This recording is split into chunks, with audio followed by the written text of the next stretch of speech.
Roof Max of Hickory, affordable roof rejuvenation. Visit MakeMyRoofLast.com. Good evening and welcome. This is the WHKY News for Monday, the last day of March. I'm Ralph Mangum. Watch the WHKY News on over-the-air TV at 5:30 and 10 on channel 14.2 or online at WHKY.com and on our YouTube channel. In our top stories, an Alexander County resident was killed in a crash involving a motorcycle Friday. The deceased is 35-year-old Samuel Jarrett Killian of Taylorsville. At about 5:40 p.m. Friday, the North Carolina State Highway Patrol responded to NC Highway 16 at Millersville Road. Mr. Killian was driving a 2007 Harley-Davidson motorcycle southbound on NC 16 when he attempted to turn left onto Millersville Road, but turned in front of a northbound 2007 Audi A4. Mr. Killian was thrown from the bike and passed away at the scene. A passenger was also thrown from the motorcycle and transported by medical helicopter to an area hospital listed in critical condition. At last report, the driver of the Audi was not injured. The initial investigation does not indicate impairment or speed as contributing factors. The roadway was closed in the area for about 2 hours. No charges will be filed. Certainly our condolences to Mr. Killian's family and loved ones. With information on a brush fire late last week, here's WHKY's Arianna Mack. A brush fire was reported in Conover Friday, as WHKY reported in our weekend radio news and on our website. According to the Conover Fire Department, at approximately 4 p.m. Friday, smoke was reported off of Herman Sipe Road in Conover. As of 10 p.m. Friday, the fire was 100% contained.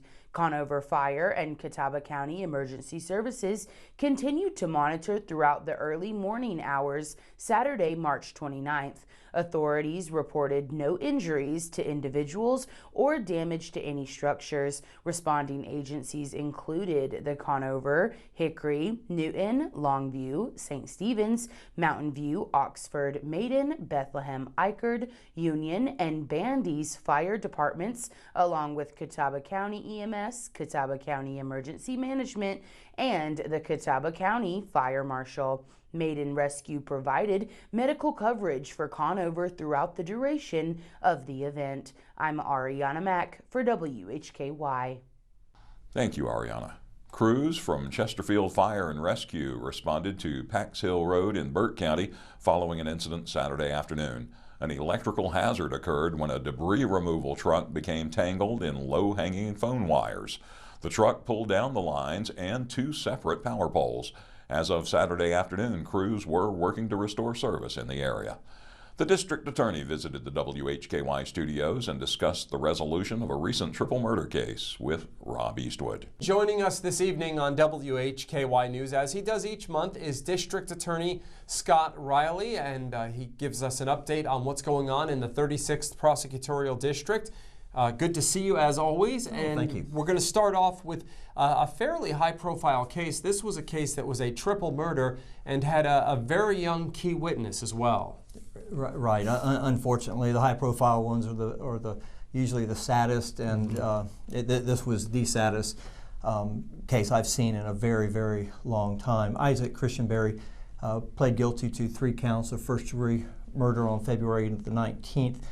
This stems from the killing of 3 people on October the 22nd of 2024. He killed a mother and her 2 parents right in front of the mother's 10-year-old child. He was the only person that, was the eyewitness. He was the crucial eyewitness. He had to give his account to investigators, and then he also testified at the sentencing, where Isaac Christianberry received a sentence of 3 consecutive life sentences. So I just want to recognize the bravery, the courage of that young 10-year-old boy who had to witness these traumatic events. Isaac Christianberry also pointed the gun at this 10-year-old young man. I want to recognize the crucial work that our Child Advocacy Protection Center does, because they rushed to the scene to interview this young child. They made him feel safe and secure and allowed him to give his account so that law enforcement could do their job and apprehend this person in a very time. They found him within an hour or so. Well, thank you so much for your update, and thank you for the work you're doing for us. Thank you very much for having me here. We'll talk to you again next month. Scott forward to it. Reilly, the District Attorney, 36th Prosecutorial District, that's Catawba, Burke, and Caldwell counties. He joins us each month here on WHKY News. Thank you, Rob, and thanks also to Scott Reilly for his time. You can find the complete interview on our YouTube channel. The Iredell Health System has lifted its temporary visitor restrictions at Iredell Memorial Hospital effective last Friday. The health system implemented the restrictions on January 14th. At that time, respiratory illnesses were widespread, and the restrictions were implemented to help protect patients, visitors, and staff from the contagious viruses. The health system continues to encourage guests who are ill to refrain from visiting unless they are seeking treatment. For more information, visit iredellhealth.org/visiting. Hickory City Council will meet in regular session tomorrow at 6 p.m. in council chambers at the Julian G. Whitener Municipal Building. Among the items listed under the consent agenda are the approval of a speed limit reduction to 25 miles per hour along 4th Street Northwest from 3rd Avenue Northwest to 7th Avenue Northwest, and along 4th Street Drive Northwest from 7th Avenue Northwest to 16th Avenue Northwest. In addition, the consent agenda includes the approval of the Community Relations Council's Spring 2025 grant recommendations. Also included is the approval of a resolution regarding the condemnation of properties for easement for the construction of water and sewer utilities and facilities related to the Microsoft project. 3 public hearings are scheduled for Tuesday's meeting, including one to get feedback on the consideration of a no-wake zone at the Lake Hickory Marina. Read more at WHKY.com. Today's crime report includes one case involving larceny and ID theft, and another involving fentanyl and meth. In local sports, news from our community colleges, LR, App, and the Speedway. And in community focus, it's all about butterflies at the Catawba Science Center. Mostly cloudy with some rain today and a high in the low 70s. Sunny tomorrow and still in the low 70s. Cooler Wednesday with nearly a 40% chance of rain. And then look for 3 days in a row with highs in the 80s, which includes a 50-50 chance of rain Thursday. We'll be back in the low 70s Sunday with rain likely.